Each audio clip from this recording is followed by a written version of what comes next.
An estimated 3 million people poured onto the Copacabana beach in Rio de Janeiro for the Mass by Pope Francis this past Sunday. But it was the comments that he made on the plane that are grabbing all the headlines. Se una persona è gay. Now, if someone is gay, he says, and he searches for the Lord and has goodwill, who am I to judge? Those are the words of the new pontiff.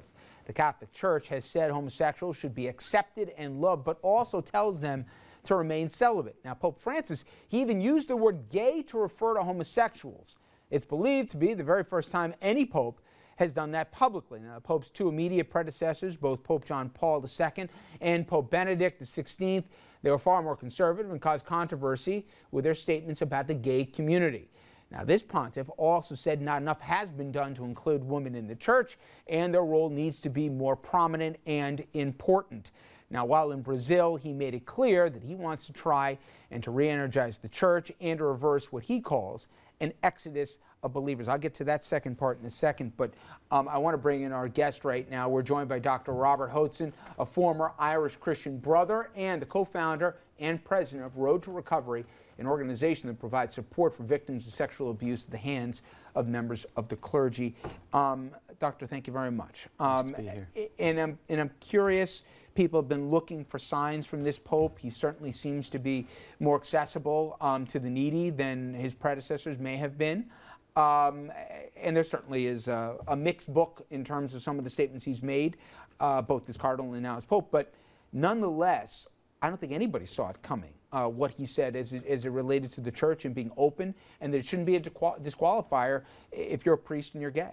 Well, his age didn't want him to speak on the plane, as we know, and we know what happens when people ad-lib things, and he went into the press corps and on the plane and decided to speak and answer all the questions. So I don't know if he's contemplating taking back some of those comments, but he certainly is opening and rocking the boat. So, you know, he told 20,000 people in the cathedral in Rio, I want people to disturb and shake things up. And maybe this is the advent of that, you know, for the Pope. And thank goodness. All of humanity basically knows that gays are not disordered, which is the way the church has been teaching for centuries. Homosexuals are not disordered. Homosexuality is not disordered. And so, thank goodness, finally, we have somebody who is going to tell the truth about people.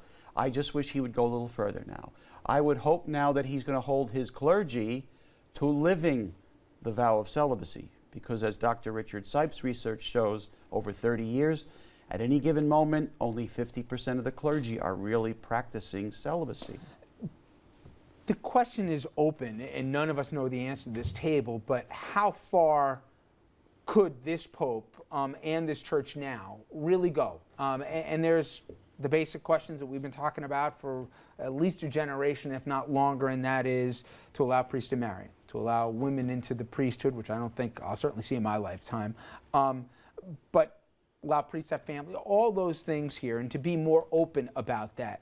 Do you think there's a possibility in the next 30, 40 years, whether out of necessity or whether out of a Pope that's going to be a trailblazer, that we could see priests being able to marry and also, in this case, you know, even opening the doors, maintaining celibacy if they're going to gays as well, let alone women to the priesthood? Do you think it's possible? I don't think not only is it possible, it's going to be probable now, because now that the cat's out of the bag, it's going to be very hard for him not to address mandatory celibacy. And that has to change if we're going to maintain a clergy that's not stress-free and not overburdened and able to really serve the flock. You know, I'm curious, you're at Iona in a different capacity, but yet you're on a Catholic campus, and just us as laity, we heard 15 years ago, 10 years ago, when the scandal was of the church abuses was at full throes, the laity must be heard. It's funny, more than what he even said about the priests, when he said, just as the doctor mentioned, that there should be agitation, they should shake things up here. I've heard all the words, but I've never seen the actions before.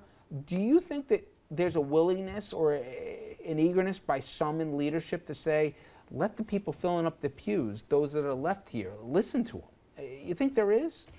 I have to say, I'm so glad you're covering, and the doctor is here, because this to me is the biggest story of, certainly the day, the week, the month. This to me was just shocking, hearing the Pope actually say these words. And as you mentioned, what he said when he was in Rio about shaking things up. I mean, to me, that was just earth shattering. And I do think, as a pollster, you hear what he's saying, and it is much more in line with what we know the polling shows that the laity feel, at least in the United States. Now, it's different in other parts of the world, and I'm not as familiar with those polls.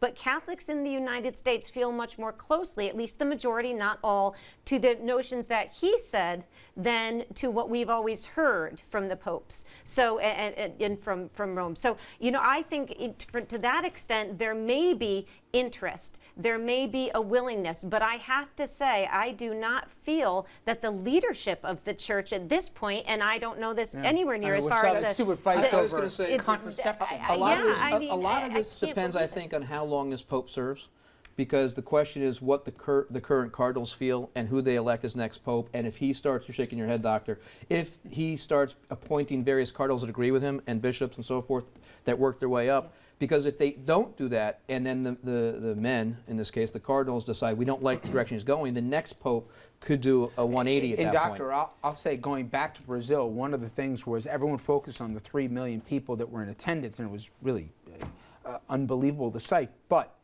Brazil was the most Roman Catholic country in the world, still is. 90% of the population identified in that. And that was less than 10 years ago, I think. Now, it's somewhere between 65, 68%, somewhere in that. A lot of people go in the evangelical route because they don't like that middleman between them and God that they feel the church is speaking down to, not with them. That's a trend globally here the church hopefully is getting its hands around. Well, the most hopeful trend of Pope Francis is that he's getting more real.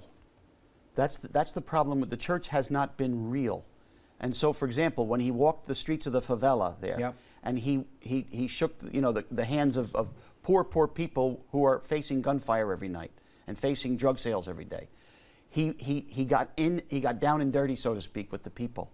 Now he's got to get down and dirty with all of the issues. He's got to get down and dirty with the clergy abuse crisis. And he told Archbishop Mueller, the secretary of the congregation, he said, treat this very seriously. Now, he has admitted, the Pope, that he hasn't done too much so far.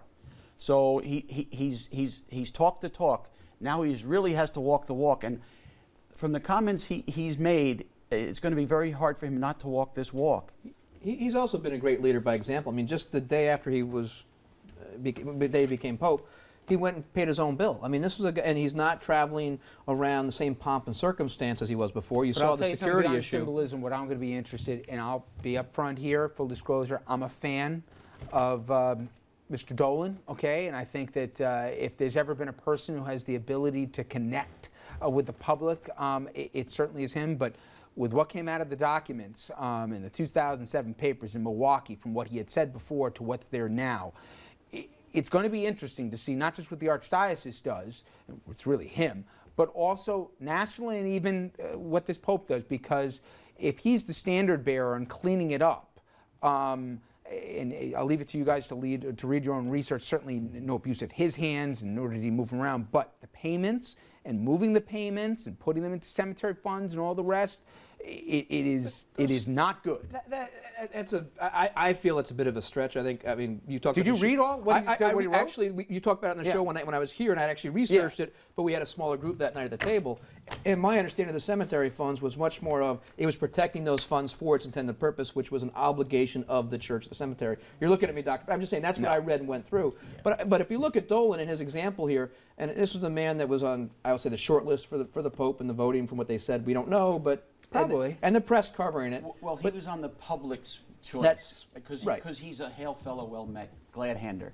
But he's in trouble. Dolan's in trouble. I think so. It's going to be interesting how that plays out, because if there is a poster child within at least the American church today for somebody who can connect with the laity, it's always been thought to be him. But how this shakes out, I think, will speak to your point. My problem with Pope Francis and what he said recently, yesterday, is the fact that he's still not treating the women's issues. He can't use the excuse that John Paul II stopped all discussion of women's ordination, and then use that as an excuse. He's got to take up that issue, because I'm telling you, half of the population of our church is not going to sit by and watch this Not only that, but continue. if anybody got to see the 60 Minutes piece last night on the women religious, the sisters, and you know probably, and if, I mean, some of the most selfless people you're ever going to meet, the best part of humanity, and how they were, I believe, very shortchanged in recent years. We had nuns teaching at Providence College. Got your the knuckles Dominicans. wrapped, didn't you? Yeah. Oh, I know you. They probably targeted you. Doctor, are you, I just want to leave it this way. Are you hopeful, more hopeful today than you were a week ago? I'm more hopeful than I have been in 30 years in the church. The last two popes took us way, way backwards. Yep. This pope has given some signs that we're going to progress, but I'm not sure it's enough. He's got 8 cardinals coming in October who are going to make recommendations to him. Some of them have very, very sketchy records on clergy sexual abuse, on other things, and women, women's role in the church. So the jury is still out.